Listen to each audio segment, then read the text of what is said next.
সাইয়্যিদুল কাউনাইনি খাতমুল মুরসালিন, সাইয়্যিদুল কাউনাইনি খাতমুল মুরসালিন, আখিরামুত বুদে ফখরুল আউয়ালিন।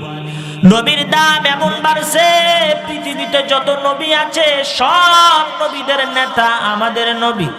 সন্দেহ আছে নাকি কোনো? বলে কোরআনের সাথে সম্পর্ক থাকার কারণে আমার নবী সমস্ত নবীদের নেতা হয়ে গেছে। কোরআনের শুরু থেকে নিয়ে শেষ পর্যন্ত পুরা কোরআনটাই আমাদের জন্য বরকত। কথা বলেন ঠিক না বেঠিক? আরো আস্তে। ঠিক বললেও ঠিক, না বললেও। ও দুনিয়ার মানুষ, ভালো করে শুনে নাও, এটা এমন একটা কিতাব, লা রাইবা ফিহি, আল্লাহু আকবার বলেন। এটা এমন একটা কিতাব যেই কিতাবের মধ্যে সন্দেহ নাই, সন্দেহ যে নাই এটারও কোনো সন্দেহ নাই। এই কোরআনের সাথে যারাই সম্পর্ক রেখেছে দাম কমছে না বাড়ছে? আওয়াজ দিয়া বলেন। পৃথিবীতে আল্লাহ পাক রব্বুল আলামিন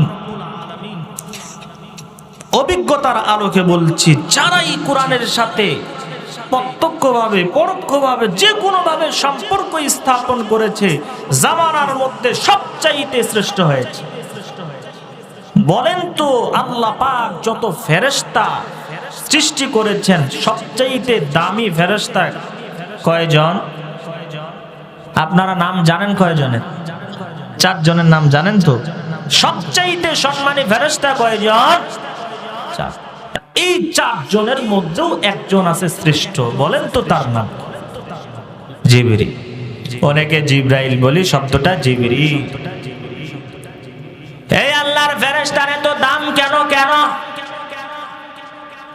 ওই যে কোরআনের সাথে সম্পর্ক রেখেছে, আমার নবীর উপর কোরআন আল্লাহ পাক নাজিল করলেন একজন ফেরেশতার মাধ্যমে। বলেন তো তার নামটা কি? বলে জিবরিল কোরআন নাজিল করেছে। এই কোরআনের সাথে সম্পর্ক রাখার কারণে আল্লাহ পাক রব্বুল আলামিন সমস্ত ফেরেশতাদের মধ্যে দামি বানিয়ে দিয়েছে। বলেন তো এই কোরআনটা নাজিল হয়েছে কোন নবীর উপরে? জানেন না আপনারা? আমাদের নবী বিশ্ব নবী মুহাম্মাদুর রাসূলুল্লাহ, এই নবীর উপরে কোরআন